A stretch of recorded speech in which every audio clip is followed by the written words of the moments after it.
Good morning students. आज हम chapter 7 करेंगे। The name of the chapter is triangles. और ट्रायंगल्स के चैप्टर में हमने बेसिकली 9th क्लास में मेन कंसेप्ट है हमारा कॉन्ग्रुएंट ट्रायंगल्स। ट्रायंगल्स की कॉन्ग्रुएंस की प्रॉपर्टी को हम स्टडी करेंगे। तो सबसे पहले बात करते हैं, ट्रायंगल आपको पता ही है, triangle is a polygon with 3 sides. Triangle एक क्लोज्ड फिगर होता है, 3 साइड्स से मिला हुआ, 3 साइड से बना हुआ। और ट्रायंगल के 3 वर्टिसेस होते हैं। This is vertex A, vertex B, vertex C, जिनको वर्टिसेस कहते हैं। 3 इंटीरियर एंगल होते हैं ट्रायंगल में, 3 एक्सटीरियर होते हैं। देन ट्रायंगल के अंदर 3 साइड्स हैं, फिर मीडियंस होते हैं, परपेंडिकुलर बाइसेक्टर होते हैं, एल्टीट्यूड होते हैं और एंगल बाइसेक्टर होते हैं, इंटरनल एंड एक्सटर्नल। तो ट्रायंगल की प्रॉपर्टीज आप धीरे धीरे पढ़ रहे हो और आगे भी पढ़ते जाओगे ट्रायंगल की सिमिलैरिटी के बारे में। अब 9th में आप कॉन्ग्रुएंसी स्टडी कर रहे हो, 10th में सिमिलैरिटी स्टडी करोगे। चलिए अब इस ट्रायंगल में हमने स्टडी क्या करना है, कॉन्ग्रुएंस। कॉन्ग्रुएंट ट्रायंगल हमारा चैप्टर का नाम है, कॉन्ग्रुएंट ट्रायंगल। तो कॉन्ग्रुएंट ट्रायंगल क्या होती है? सबसे पहले हम बात करते हैं जनरल वर्ड कॉन्ग्रुएंट की। जो ये वर्ड कॉन्ग्रुएंट है, इसका डिक्शनरी मीनिंग होता है एक जैसा, या सेम कह सकते हैं, बिल्कुल एग्जैक्ट उसकी कॉपी। तो हम डेली लाइफ में देखते हैं कॉन्ग्रुएंट ऑब्जेक्ट्स को। कॉन्ग्रुएंट ऑब्जेक्ट्स मतलब जैसे ये मार्कर है, ऐसे मैं 2 मार्कर ले लूं तो दोनों मार्कर क्या होंगे, कॉन्ग्रुएंट होंगे। कॉन्ग्रुएंट ऑब्जेक्ट्स मतलब जो ऑब्जेक्ट, जैसे कोई भी प्रोडक्शन होती है, जैसे हम कोई भी चीज़ बनाते हैं, अगर हम उसको एक से ज़्यादा बनाते हैं, उसकी क्वांटिटी 2, 3, 4, तो वो सभी जो हैं वो कॉन्ग्रुएंट है। जैसे आपकी एनसीईआरटी की बुक 9th क्लास की सभी बुक्स एक जैसी हैं, दे आर कॉन्ग्रुएंट। तो कॉन्ग्रुएंट का मतलब क्या होता है, जैसे मेरे पास एक स्क्वायर है जिसकी साइड 2 है और एक और स्क्वायर है उसकी साइड भी 2 है, तो ये दोनों स्क्वायर आपस में क्या होंगे, congruent, because they have the same shape and same size. Size में भी सेम होना और शेप में भी सेम होना। कॉन्ग्रुएंट फिगर्स का मतलब क्या होता है, जो फिगर एक दूसरे को ओवरलैप करती हैं, एक दूसरे के ऊपर रखें तो वो एकदम फिट हो जाती हैं। या आप ऐसा समझ लें, कॉन्ग्रुएंट चीजें मतलब जो चीजें बिल्कुल एग्जैक्ट एक दूसरे की कॉपी होती हैं, they are called congruent things. Congruent मतलब एक जैसा, एक समान, बिल्कुल सेम। यहां हम बात कर रहे हैं कॉन्ग्रुएंट ट्रायंगल्स की। तो कॉन्ग्रुएंट ट्रायंगल्स कौन सी ट्रायंगल्स होंगी, 2 ट्रायंगल्स जो सेम होंगी, एग्जैक्ट एक दूसरे की कॉपी होंगी। अगर वो दोनों ट्रायंगल हम एक ट्रायंगल के ऊपर ही दूसरी ट्रायंगल रख लें तो उसको हाइड कर लेगी पहली ट्रायंगल को। तो those 2 triangles are called congruent triangle. तो अब इसको फॉर्मली डिफाइन करते हैं और डेफिनेशन लिखते हैं। What is congruent? मैंने कॉन्ग्रुएंट आपको बता दिया, कॉन्ग्रुएंट मतलब एक जैसा, सेम। अब मैं आपको बता रहा हूं what is congruent triangle, congruent triangles. तो डेफिनेशन क्या कहती है, ये है डेफिनेशन। तो डेफिनेशन क्या कहती है, 2 ट्रायंगल्स, ट्रायंगल्स के लिए सिंबल बनाया मैंने ट्रायंगल का, triangles are said to be congruent, 2 triangles are said to be congruent to each other if they look alike to each other, they look exactly same to each other. Mathematically we write if they are same in shape and equal in size. They are same in shape and equal in size. Shape में same होने का मतलब angles का same होना, size में same होने का मतलब उनकी साइड्स का सेम होना, साइड्स की लेंथ का सेम होना। तो ये एक डेफिनेशन है। इसको और हम बेटर करते हैं, इसको और इम्प्रोवाइज करते हैं। तो इस डेफिनेशन से हमें क्या समझ में आया, क्या कंक्लूजन निकलता है, 2 triangles are congruent, 2 triangles are congruent. Congruency के लिए, कॉन्ग्रुएंट ट्रायंगल के लिए हम कौन सा सिंबल यूज करते हैं, ये वाला, ये कर्व वाला साइन बनाया और उसके नीचे 2 लाइंस। ऐसा आप 8th क्लास में भी करके आए हो, कोई नई बात नहीं आपके लिए, लेकिन फिर भी 9th में हम बता रहे हैं, फॉर्मली आपको पता होना चाहिए। ये सिंबल आपको पहले भी पता ही है, ये सिंबल होता है कॉन्ग्रुएंसी का।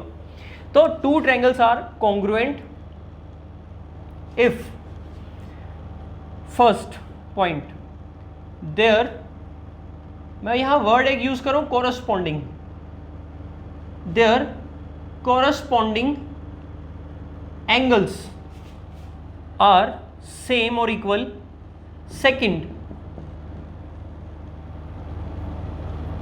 and second their corresponding sides are same or equal. This is more formal definition. इसका मतलब यही निकलता है, दो ट्रायंगल एक दूसरे के कॉन्ग्रुएंट कब कही जाती हैं? जब वो दोनों सेम होती हैं शेप में और साइज में। जब वो शेप में और साइज में सेम होंगी तो उसमें क्या होगा, उनके कॉरस्पॉन्डिंग एंगल सेम हो जाएंगे और उनकी कॉरस्पॉन्डिंग साइड्स क्या हो जाएंगी? इक्वल यानी सेम। जैसे मेरे पास एक ट्रायंगल है, देखो मेरे पास एक ट्रायंगल है एबीसी, और इस ट्रायंगल में ये एंगल है 70 डिग्री, ये एंगल है 50 डिग्री और ये एंगल है 60 डिग्री, टोटल 180 बन गया। ये साइड है 5, ये साइड है 4, लेट्स टेक 4.5 और सपोज दिस साइड इज 4। तो ये मेरे पास एक ट्रायंगल है। अब मेरे पास एक और ट्रायंगल है जिसका नाम है PQR,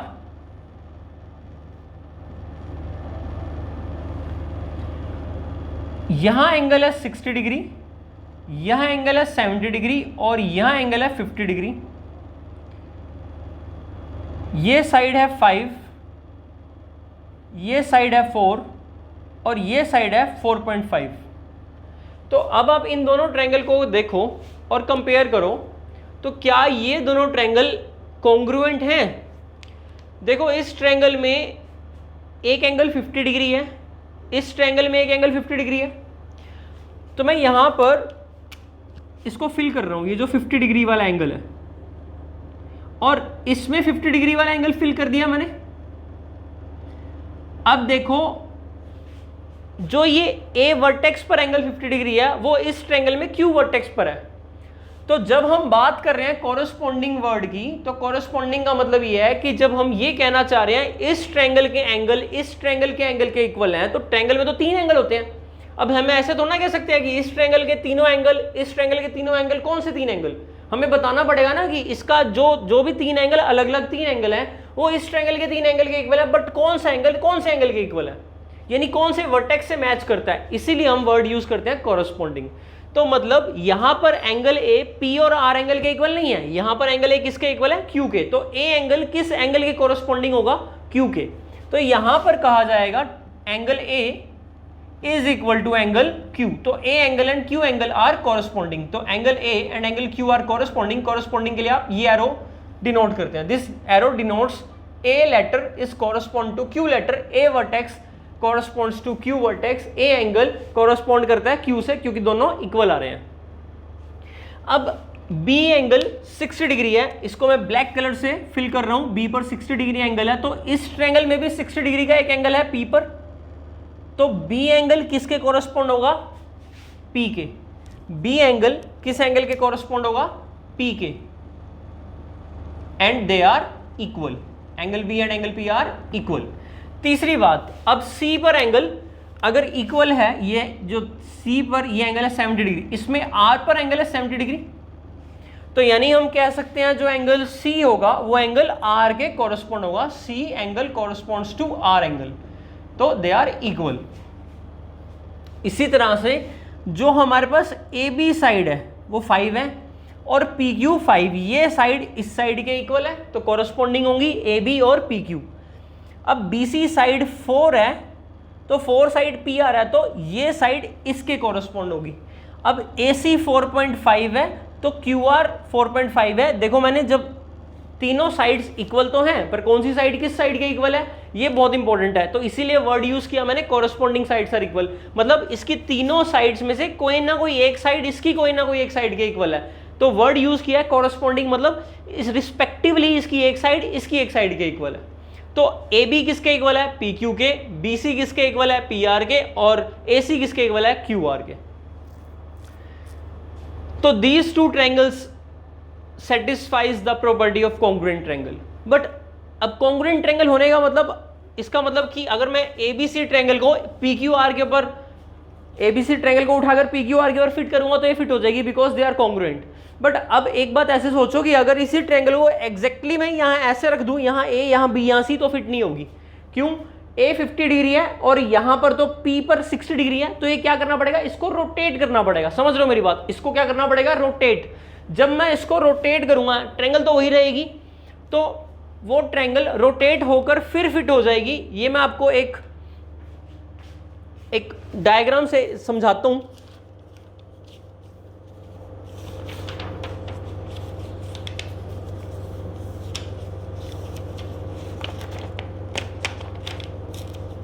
इसके लिए मैंने एक ट्रायंगल ले ली, ये मैंने एक पेपर से एक ट्रायंगल बना ली है। मान लो हमारे पास ये ट्रायंगल है,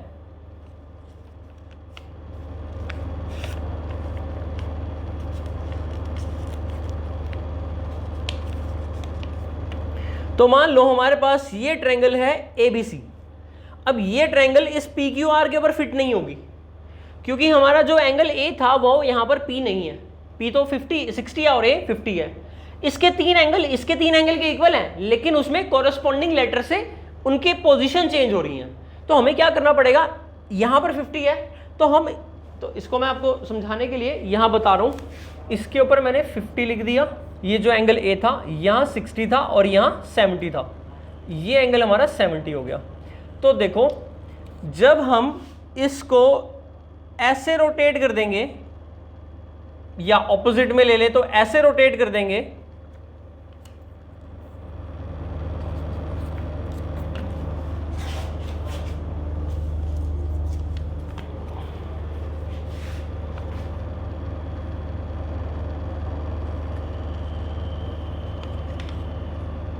तो जब हम इसको ऐसे रोटेट कर देंगे तो हमारा यहाँ पर 70 हो जाएगा और यहाँ 60 हो जाएगा।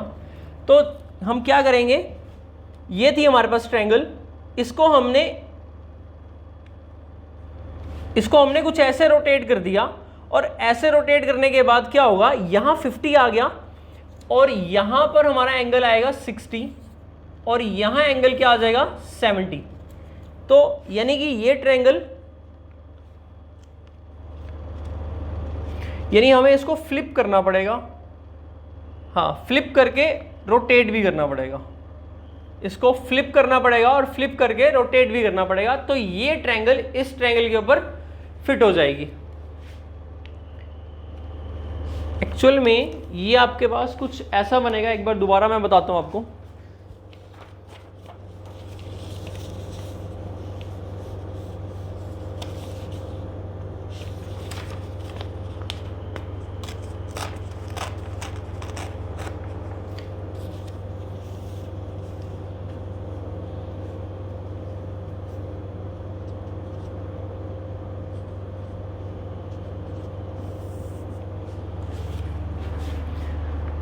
तो ये ट्रायंगल कुछ ऐसे थी,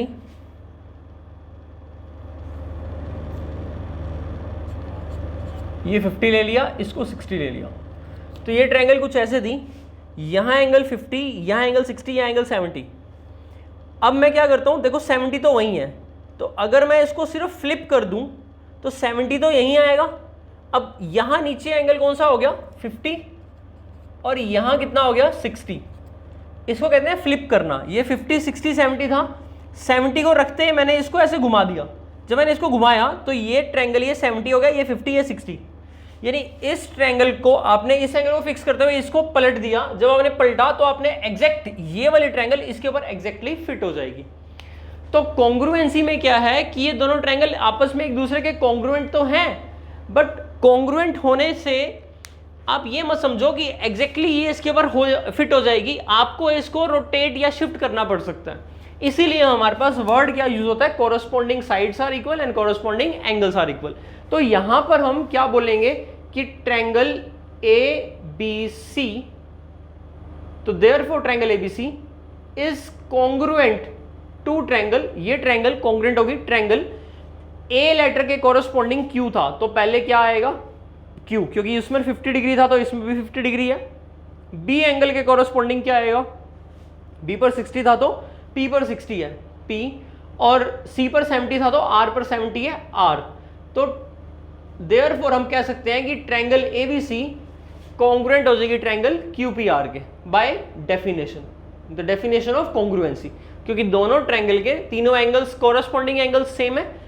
ए लेटर के कॉरस्पॉन्डिंग क्यू लिखना, बी के कॉरस्पॉन्डिंग पी और सी के कॉरस्पॉन्डिंग आर, इस बात का बहुत ज्यादा इंपॉर्टेंस है। हम उसी तरह से ट्रायंगल के लेटर्स को लिखते हैं, वर्टिसेस को मेंशन करते हैं जिस वे में वो एंगल्स इक्वल होते हैं, जिस वे में उनकी साइड्स इक्वल होती है। अब ए बी साइड है क्यूपी के इक्वल होगी, ए बी साइड क्यूपी दोनों 5 है। Second third letter B C P R के इक्वल होगा, बी सी पी आर 4 के इक्वल है, और ए सी 4.5 और Q R that is 4.5, they are equal. तो आई होप आपको डेफिनेशन ऑफ कॉन्ग्रुएंसी समझ में आया होगा अच्छे से, और ये बात समझ में आ गई होगी फ्लिप करना या रोटेट करना। अभी थोड़ी देर पहले हम रोटेट कर रहे थे, ये रोटेट करने से नहीं हो रही थी, ये फ्लिप करने से हो रही थी, तो मैंने फ्लिप करने वाला पॉइंट आपको बता दिया। तो जरूरी नहीं है कि हमेशा ट्रायंगल बिल्कुल, अब एक एग्जांपल इसमें कुछ भी नहीं करना पड़े, फ्लिप कुछ ना करना पड़े, तो उसमें देखो एक एग्जांपल बताता हूं। जैसे मान लो एक ट्रायंगल है ये हमारे पास एबीसी, और इसकी साइड्स हैं 4 5 6, और एंगल है हमारे पास 80 डिग्री 60 डिग्री 40 डिग्री। अब एक और ट्रायंगल है हमारे पास पी क्यू आर, इसके अंदर एंगल 80 डिग्री 4 5 6 साइड्स, ये एंगल 60 डिग्री और ये एंगल 40 डिग्री। तो ध्यान से देखो, ये ट्रायंगल इस ट्रायंगल के एग्जैक्ट क्या हो जाएगी, कॉन्ग्रुएंट। तो हम क्या लिखेंगे, हम लिखेंगे therefore triangle A B C is congruent to triangle P Q R by definition as we see that corresponding angles are equal and corresponding sides are also equal। तो P लेटर और A letter correspond कर रहे हैं, दोनों same 80 degree है, B और Q corresponding है, they are equal to 60 degree each, and C equal to R। तो अब इस ट्रायंगल को अगर उठाऊं और यहां पे रख दूं, या इसको उठाऊं और यहां पे रख दूं, तो एग्जैक्टली अगर मैं इस ट्रायंगल को इस ट्रायंगल के ऊपर लेकर आऊंगा तो एक्चुअल में क्या होएगा, ये PQR ट्रायंगल जो है ना वो इस ट्रायंगल के ऊपर एग्जैक्ट आ जाएगी और उसकी कॉपी बन जाएगी। तो A के ऊपर P आ जाएगा, B के साथ में Q आ जाएगा और C के साथ में क्या आ जाएगा, R आ जाएगा। तो यानी कि दे हाइड ईच अदर और दे ओवरलैप ईच अदर। अगर हम उसको उसी पोजीशन में रखते हैं जिसमें हम लिखते हैं जो कोरस्पॉन्डिंग लेटर्स की पोजीशंस है। इन केस ये ट्रायंगल हमें ऐसे रोटेट करके दी होती या कुछ फ्लिप करके दी होती, तो फ्लिप करके दी होती तो यहाँ 40 और यहाँ 60 होता। तो फिर उस केस में ये ट्रायंगल एक कॉन्ग्रुएंट तो है, बट आपको ध्यान रखना है कि लेटर फिर वहां पर क्या लिखना है। जैसे एग्जाम यहां पर मान लो ये 40 डिग्री होता और ये कितना होता 60, अगर ये 40 और ये 60 होता तो आपके पास ये 4 हो जाता और ये 5 हो जाता सपोज। तो हम यहाँ पी क्यू आर लिखते गलत था, फिर हम इसको क्या लिखते, फिर लिखते ट्रायंगल ए पर तो कॉरस्पॉन्डिंग पी आ रहा है, ठीक हो गया, बी के कॉरस्पॉन्डिंग हमारा इस बार आर आ रहा है, तो हम इस बार लिखेंगे पी और सी के कॉरस्पॉन्डिंग क्यू आ रहा है। तो इस बार हम क्या लिखेंगे फिर, triangle A B C is congruent to triangle P R Q, not P Q R. ये बहुत इंपॉर्टेंट है, पी आर क्यू लिखेंगे। अगर हमने पी क्यू आर लिखा उस केस में तो गलत हो जाएगा। अभी अब इस केस में अगर ये रखें तो अब इस ट्रायंगल को मैं यहां पर ले आऊं तो फिट नहीं होगी। अब क्या करना पड़ेगा, इसको फ्लिप करना पड़ेगा, इसकी ट्रायंगल का बैक साइड लेना पड़ेगा। अगर बैक साइड लूंगा तो ये तो 80 रहेगा, लेकिन जब मैं इसे बैक कर दूंगा तो ये यहां आ जाएगा और ये यहां आ जाएगा, और जब तब यहां लगाऊंगा तो फिट हो जाएगी। तो ट्रायंगल अभी भी कॉन्ग्रुएंट है, but the way to write is in the correct order, and the correct order is also known as corresponding angles. तो कॉरस्पॉन्डिंग एंगल्स इसीलिए बहुत इंपॉर्टेंट है कि दो ट्रायंगल तब कॉन्ग्रुएंट है जब उनके कॉरस्पॉन्डिंग एंगल्स और कॉरस्पॉन्डिंग साइड्स इक्वल हैं। तो आई होप आपको कॉन्ग्रुएंसी की डेफिनेशन समझ में आई होगी। What are congruent triangles? तो congruent triangles are those triangles in which all the three sides are correspondingly equal to another triangle and with all the angles। चलिए अब एक हमारे पास क्वेश्चन आता है, डेफिनेशन आप नोट कर लेना जो भी मैंने लिखवाई थी और साथ में एग्जांपल भी। नाउ एक क्वेश्चन आता है, how to prove congruency of triangles की कॉन्ग्रुएंसी को प्रूव कैसे किया जाए, क्या तरीका है हमारे पास कि जिससे हम दो ट्रायंगल को कॉन्ग्रुएंट दिखा सकें। How to prove the two triangles are congruent. We are given the two triangles, हमें दो ट्रायंगल दे रखी होंगी, अब हमें उनको क्या प्रूव करना है कि वो कॉन्ग्रुएंट है। अगर हमें प्रूव करना है कि वो कॉन्ग्रुएंट है तो हमारे पास ना कुछ तरीके होते हैं, मेथड्स कह लो या थ्योरम कह लो या क्राइटेरिया कह लो। Better word is criteria. What are the criterias on the basis of which we can say the two triangles are congruent, यानी वो क्या क्या लॉजिक है या वो क्या क्या रूल्स हैं। छोटी क्लास में आप इनको बोलते थे रूल्स, तो व्हाट आर द रूल्स जिनके बेस पर आप कहोगे कि ट्रायंगल्स आर कॉन्ग्रुएंट। तो there are 5 rules. First rule is SAS, second rule is AAS, third is ASA, fourth is SSS and fifth rule and the last is RHS। बस ये 5 rule हैं, इनको बोलते हैं क्राइटेरिया ऑफ कॉन्ग्रुएंसी या rules of congruency. SAS आपका axiom है, theorem नहीं है। SAS क्या है? एक एक्सियम। और बाकी ये चारों हमारे पास क्या है? थ्योरम है।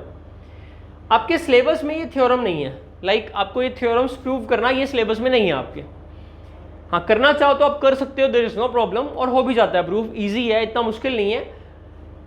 लेकिन हमें एज सच थ्योरम को प्रूव करने की जरूरत नहीं है, हम इसका विदाउट प्रूफ ही इनको लेकर चलेंगे। हाँ, एक्सियम है ये SAS और इस एक्सियम के बेस पर बाकी सब रिजल्ट्स हैं। एक चीज ना, ये दोनों रिजल्ट अगर इनमें से एक रिजल्ट लग गया तो दूसरा अपने आप लग जाएगा। सपोज किसी क्वेश्चन में एंगल साइड लग रहा है तो उस क्वेश्चन में एंगल साइड एंगल भी लग रहा होगा, या अगर एंगल साइड एंगल से सॉल्व हो रहा है तो एंगल साइड से भी लग रहा होगा। ये दोनों एक जैसे ही होते हैं, जहां ये लगता है वहां ये भी लग जाता है। अच्छा, और SSS, अच्छा इनके क्या फुल फॉर्म क्या है? Side angle side rule. इस बात का मतलब है, एक साइड एंगल साइड तभी बोलते हैं हम इसको। इसका मतलब क्या है? Angle side rule. इसका मतलब है एंगल साइड एंगल रूल। इसका मतलब है साइड रूल। इसका मतलब है right angle hypotenuse side rule. Right angle hypotenuse side rule मैं बोल रहा हूं, आप नोट कर लो। इसका मतलब है एंगल साइड एंगल रूल।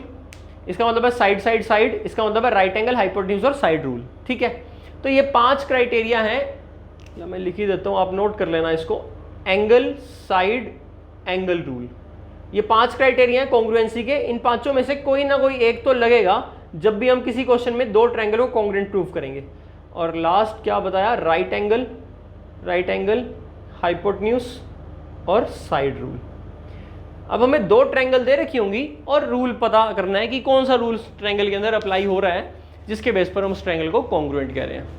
तो ये 5 जो रूल्स हैं या एक्सियम कह लो फर्स्ट, और बाकी सब जो चारों थ्योरम है, इनको हम गो थ्रू करते हैं एक बार, फिर हम एक्सरसाइज कर सकते हैं। इस चैप्टर में टोटल 3 एक्सरसाइज हैं, 7.1, 7.2, 7.3, 7.4 भी है, बट ये इस बार 2020 के लिए जो अब आपके पेपर होंगे ये वाली एक्सरसाइज डिलीट है।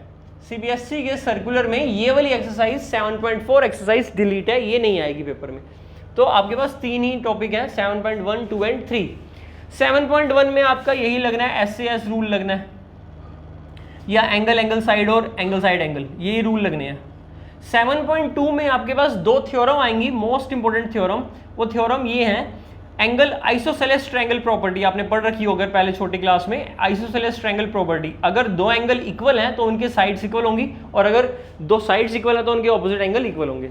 तो आइसोसेलेस ट्रायंगल प्रॉपर्टी का प्रूफ करेंगे, और फिर इसमें कुछ थ्योरम कर लेंगे। जो बची हुई 3 होगी तो 2 रह गई थी ना, RHS और SSS। और 7.3 में यही इन्हीं के बेस पर ज्योमेट्रिकल क्वेश्चंस हैं। बस बेसिकली आपके पास ये 3 एक्सरसाइज जो हैं करनी है आपको। चलिए, अच्छा इसमें 8 क्वेश्चंस हैं, इसमें भी 80 क्वेश्चंस हैं, इसमें 5 क्वेश्चंस हैं।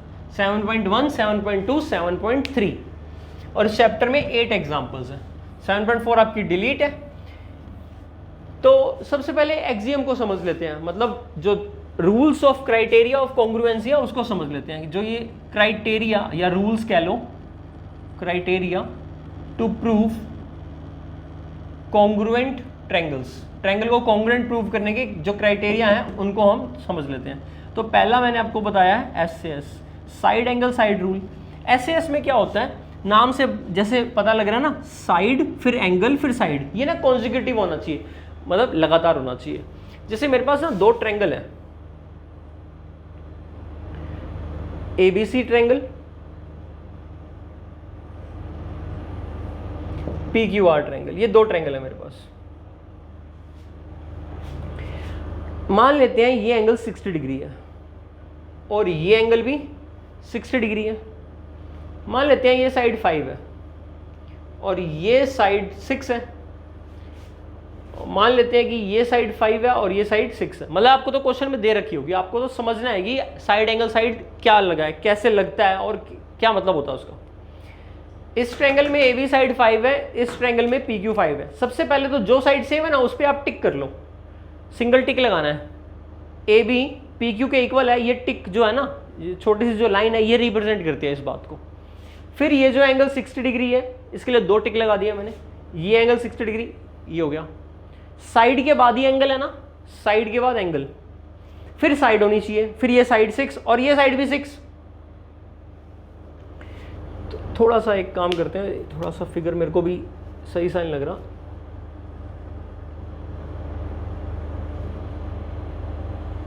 चलो खैर वैसे भी रफ स्केच होता है ये। चलो ये है, तो ये साइड 6 है, ये साइड भी कितनी है 6 है।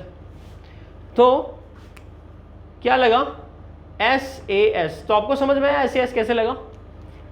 दोनों ट्रायंगल की एक साइड, फिर उसके बाद एंगल और फिर उसके बाद साइड। तो SAS, ये साइड ये एंगल ये साइड, इस ट्रायंगल में भी ये साइड ये एंगल ये साइड, तो they are congruent by which rule, SAS। तो ये SAS रूल से ट्रायंगल कॉन्ग्रुएंट। तो आप क्या लिखोगे, ABC triangle congruent to triangle PQR, और रूल क्या बताओगे, SAS। ध्यान रखना B पर Q था ना कॉरस्पॉन्डिंग, और आपने A से स्टार्ट किया तो ABC PQR हो जाएगा। एक और सिचुएशन लेते हैं जिसमें हम SAS को ही क्लियर करेंगे। तो मान लो अगर आपके पास कुछ ऐसा है, ये ट्रायंगल है ABC, ये एंगल है 50 डिग्री, ये साइड है 6 और ये साइड है 5।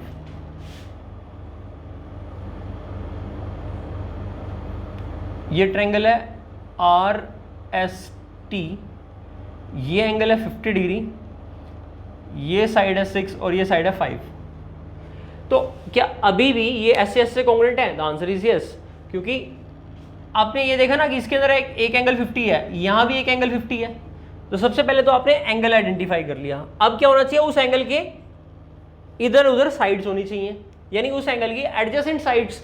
एक साइड ये है, एक साइड ये है, एक 5 है एक 6 है, इसमें भी वही है, एक 5 है एक 6 है, तो SAS लग गया। अब अगर SAS लगा तो C एंगल के कोरस्पॉन्डिंग कौन सा एंगल मिल रहा है हमें, 50 डिग्री, यानी ये S। तो C लेटर किस लेटर के कोरस्पॉन्ड होगा, S के, C S के कोरस्पॉन्ड होगा। अब अगर मैं A से स्टार्ट करता हूं तो A फिर C फिर B, तो A से C वाली लेंथ 5 थी, तो यहां R से स्टार्ट करना पड़ेगा, R से S वाली लेंथ 5, फिर S से T वाली लेंथ 6, इसमें भी यही हो रहा है, C से B वाली लेंथ। तो these two triangles are congruent by which rule, by SAS rule. तो आई होप आपको समझ में आया होगा।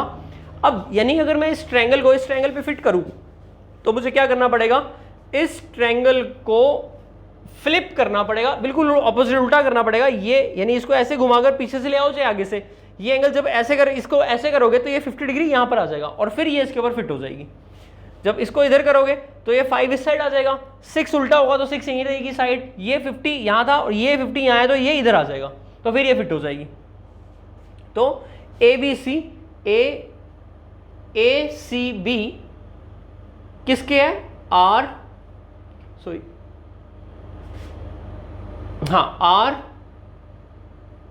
RST, बिल्कुल सही है। C के लिए 50 था तो S के लिए 50 है, तो मैंने मैच करके लिखवाया था आपको, ठीक है। तो आई होप आपको क्लियर हुआ होगा ये।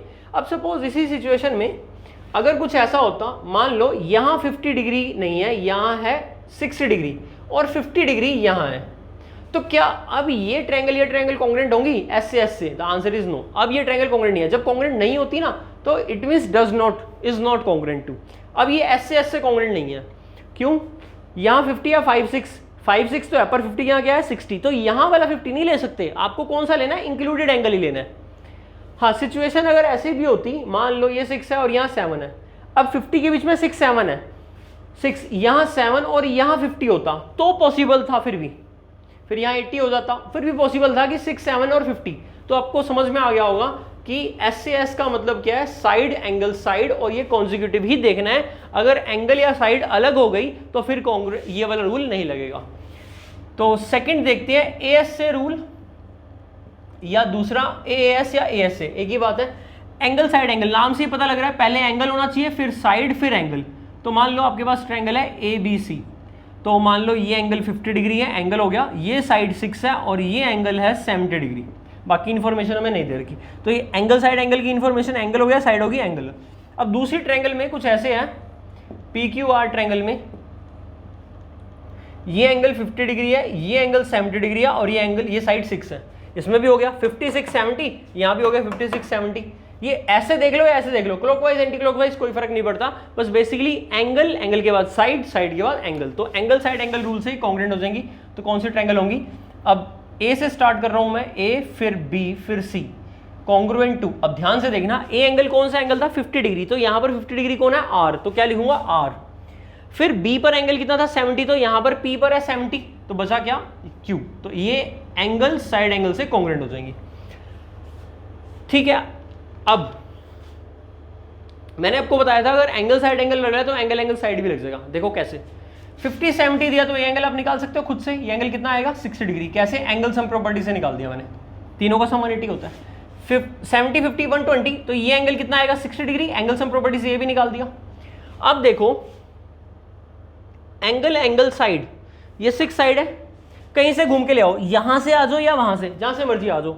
ये एंगल 60 है, फिर एंगल 70 है, फिर साइड 6 है, तो पहला एंगल फिर कॉन्जिक्यूटिव लगातार एंगल और फिर उसके बाद साइड। अब देखो ये एंगल 60 है, फिर कॉन्जिक्यूटिव 70 और फिर 6, तो एंगल एंगल साइड लग गया उसी में जिसमें एंगल साइड एंगल लगा। तो एंगल एंगल साइड से भी ट्रायंगल को क्या कहोगे? कॉन्ग्रुएंट। तो आई होप आपको समझ में आ गया, यही लिख देंगे, दे आर कॉन्ग्रुएंट। अच्छा एक बात और ध्यान रखना, अगर मान लो मैंने ए सी बी लिख दिया तो सी को बीच में कर दिया, बी को इधर कर दिया, तो इधर भी ऐसे कर सकता हूं मैं, आर क्यू को बीच में कर दो, पी को उधर, तो अभी भी ये ट्रायंगल कॉन्ग्रुएंट ही है, कोई फर्क नहीं पड़ता। तो these are also congruent triangle, क्योंकि मैंने क्या किया, position of the letter change कर दिया कॉरस्पॉन्डिंग। तो कॉरस्पॉन्डिंग में सी क्यू के इक्वल था, अभी भी सी किसके इक्वल है? क्यू के। सेकंड प्लेस पर सी है तो क्यू किस प्लेस पर आ गया? सेकंड पर। लेफ्ट में चेंज करोगे तो राइट में भी चेंज कर सकते हैं। तो इस तरह से आप अलग अलग वे से लिख सकते हो। बट हाँ, अगर आपने इसको ऐसे कर दिया कि कोई फर्क नहीं पड़ता, A B C P Q R P R Q के कॉन्ग्रुएंट है, ये गलत है, ऐसे नहीं कहते, क्योंकि हमें ये देखना पड़ता है कि तीनों लेटर इसके कौन से तीनों लेटर के कॉन्ग्रुएंट है, मतलब कॉरस्पॉन्ड है। तो आई होप कॉन्ग्रुएंसी का ये लेक्चर आपको समझ में आया होगा। नेक्स्ट लेक्चर में हम इसके आगे कंटिन्यू करेंगे।